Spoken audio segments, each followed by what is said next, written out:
મંજે, અહીંની કોર્ટનો ચુકાદો તમે જીતી ગયા, પણ આ તમારી પહેલી ને છેલ્લી જીત છે. જેલમાંથી છૂટતાની સાથે હું મારો ભાઈનો બદલો લેવા આવીશ.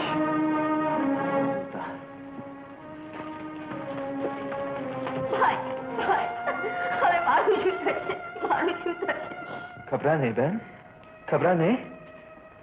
હું 1 મહિનામાં તો છૂટીને આવીશ. જો ધર્મશાળાનું ભાડું 2 મહિનાનું ભરેલું છે. એ તો રહેવાની ફિકર ના કરતી. કપડાં ધોશે, વાસણ ઉઠશે, મહેનત મજૂરી કરજે, પેટ થશે, અને 1 મહિનો કાઢી નાખજે.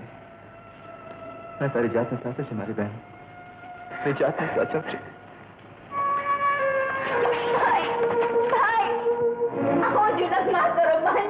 મને ધર્મશાળામાંથી રસ્તા ભેગી ના કરો. મેં 2 મહિનાનું ભાડું ભર્યું છે. 2 મહિનાનું. જોઈ ભાડું ભરવા વાળી. અરે તારો ભાઈ મારા પર બદલો લેવાની વાત કરે અને હું તને આશરો આપું? અરે ચલ ચાલીએ ને.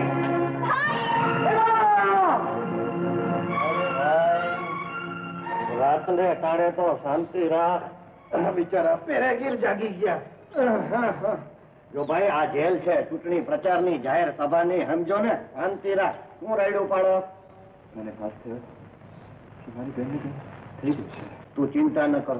તારી બેન જ્યાં હશે ને ત્યાં ભગવાન એનું રક્ષણ કરશે. ભગવાન? હા. ક્યાં છે ભગવાન? તો ભાઈ ભગવાન છે કે નહીં એની ચર્ચા કરવી મેલી દે. આપણે તો ભગવાન છે એમ માની લેવામાં જ આપણી ભલાઈ છે. અને પછીથી ખબર પડે કે ભગવાન નથી તો આપણું શું બગડી જવાનું છે. બાકી પહેલેથી જ આપણે એમ માનીએ કે ભગવાન નથી, અને જો ભગવાન ટપકી પડે તો આપણી ખબર લઈ નાખે. હો, એ બડો ખતરનાક માણસ છે. માફ કરજો ભગવાન. રડને બે, રડને. મોહનજીએ તને કાઢી મૂકી, કઈ ફિકર ન કરે. ચાલ, અમે તને અનાથ આશ્રમ લઈ જઈએ. ત્યાં તારી બધી જ સંભાળ રાખવામાં આવશે. ચાલ બેન, ચાલ ચાલ. આ તમારી દક્ષિણા 500 રૂપિયા. બસ આટલી જ દક્ષિણા? કુમાર સાહેબ, અમારા કામના પ્રમાણમાં દામ ઓછા છે. જો દક્ષિણા વધારે મળે તો આવા જ ઉડતા પંખી પકડી લાગે. તમે જો મારા માટે આ રીતે ઉડતા પંખી પાડતા લેશો તો દક્ષિણા જરૂર મળશે.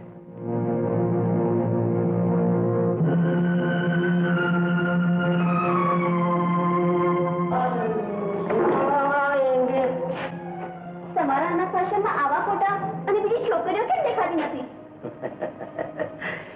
આ અનાથ આશ્રમની અંદર આવા જ ખોટા હોય છે. અને આ અનાથ આશ્રમનો એક નિયમ છે કે નવું બુલબુલ આવે એટલે જૂનું બુલબુલ ઉડી જાય છે. બુલબુલ? અનાથ આશ્રમમાં આવા શબ્દો? તો અહીંયા શું રામાયણની ચોપાઈ સાંભળવા મળશે? અરે અહીંયા તો તારા ઘૂંઘરું ને તારા ગીત ગુંજશે. એટલે અનાથ આશ્રમ નથી, મને છેતરવામાં આવી છે. અને જાતને છેતરમાં એક વાત સમજી લે કે હું કહું એમ કરીશ તો આશ્રમની રાણી બનીને રહીશ, અને જો એમ નહીં કરે તો તારી ખાડું ખરી નાખશે. મને વાત તમે કહેશો એમ કરીશ, પણ 1 મહિના પછી. હમણાં મારું વ્રત ચાલે છે. વ્રત? શાનું વ્રત? યોગ્ય વર મળે એનું. અચ્છા અચ્છા અચ્છા અચ્છા. તો ચોક્કસ વ્રત કર, યોગ્ય વર મળી જશે. પણ બરાબર 1 મહિના પછી મારો જન્મ દિવસ આવે છે. તે દિવસે બધા વ્રત તોડી નાખીશ. બુલબુલ નવું છે, જરાની પાપ પર સંભાળજો, ક્યાંક ઉડી ન જાય. હે?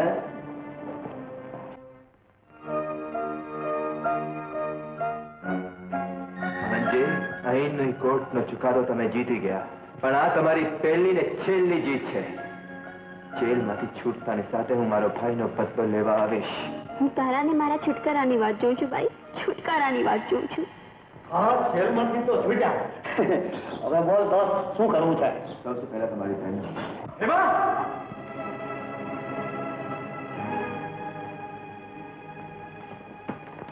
ક્યાં છે મારી બહેન? એને તો મંજે કાઢી મૂકી છે. પણ મેં તો 2 મહિનાનું ભાડું ભર્યું હતું. એ તો મંજે જાય. હું તો ચાકર.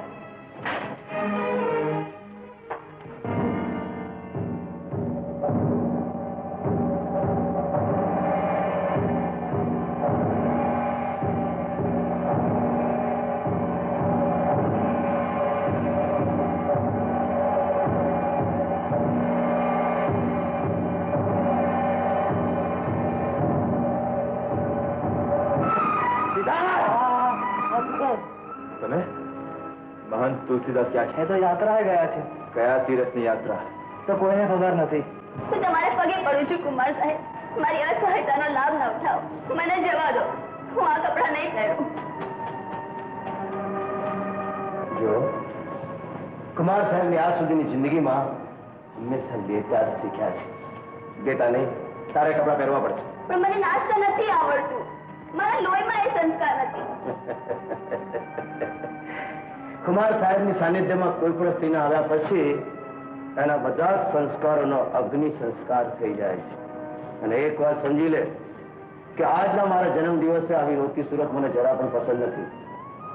મારા ઈશારા પર તારે નાચવું પડશે, ગાવું પડશે.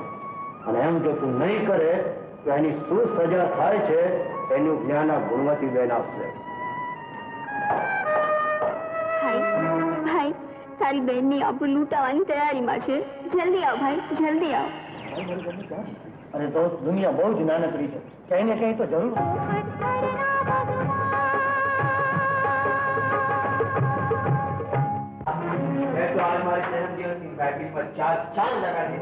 હેમા, હાય સાથીઓ, પહેલે તું આવી ગયો. શું આ હતા તારા સંસ્કાર? તું વેશ્યા બની ગઈ, મારી બહેનોની વેશ્યા. મારી વાત તો સાંભળ ભાઈ. તું જેલમાં ગયો ને મારે માથે દુઃખનો ડુંગર ખડકાવ શરૂ થયો. દુઃખથી ડરીને પાપનો આશરો લીધો. બધા કારણ સંતકુમાર સાહેબના છે. આપણું બચાવવા હું મજબૂર બની. મને માફ કરી દે ભાઈ, મને માફ કરી દે. પાપ પાપે હાથનું સ્પર્શ મને ના કરતી. વેશ્યા બનતા પહેલા તું મરી કેમ ન ગઈ? તારી લાશ જોઈને મને દુઃખ ન થાય. હું મરી જઈશ, મારો જીવ આપી દઈશ, પણ એકવાર બેનને હેતથી ગળે તો વળગાડ. ખબરદાર! જો આ પવિત્ર બંધનની વાત કરી છે તો તું રાજી ન હોત? વેશ્યાના વસ્ત્રો પહેરતા પહેલા તે અગ્નિ સ્નાન કર્યો હોત. મારા માટે તું મરી ગઈ છે એમાં, મરી ગઈ છે. ભાઈ, ભાઈ.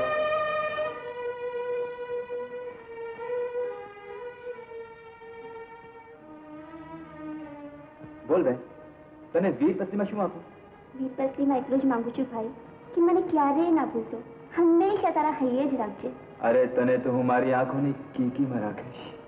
આંખોની કીકીમાં. ભાઈ, હેમા! ભાઈ. તું તારો ભાઈ જ તારો નથી રહ્યો. હવે આ જગતમાં મારા સિવાય બીજું તારું છે કોણ? તારા ભાઈએ તને વેશ્યા કહીને ચાકડે. હું તને વેશ્યા કહીને બજારમાં નહીં બેસાડું. મારી રખાત બનાવીશ. છોડ, છોડ મને.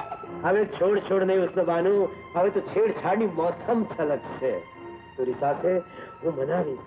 અરે મારા પ્યારથી હું તને તરપતર કરી દઈશ. હું તમારે પગે પડું છું. મને મારા હાલ પર છોડી દો. મને જવા દો. જવા દો? તારા જેવી નિર્દોષ કબૂતરીને મારા હાથમાંથી જવા દો? અરે હુસ્ન બાનુ, હવે તો આ તારી જન્નત અને તું જ મારી હુસ્ન પરી.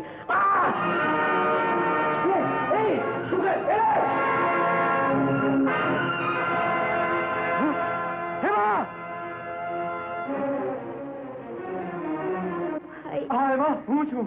ભાઈ, મને માફ કરશે ને? હા હેમા, હા. હેમા, હેમા, હેમા. મરી જઈશ, મારો જીવ આપી દઈશ, પણ એકવાર બેનને હેતથી ગળે તો વળગાડ.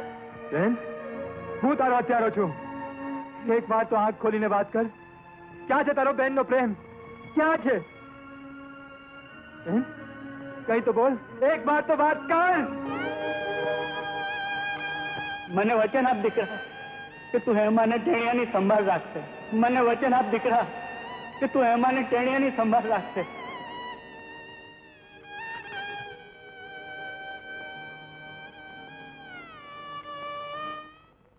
અહીં કોણ રહે છે? હવા માલિક તો મુંબઈ રહે છે. કુમાર સાહેબને આ બંગલો એક રાત માટે જ મેં આપ્યો હતો. કુમાર સાહેબ કોણ છે? ક્યાં રહે છે? મને કઈ ખબર નથી. બોલ. મને કઈ ખબર કુમાર નથી. સાહેબના ખરા ખબર મારી પાસે છે.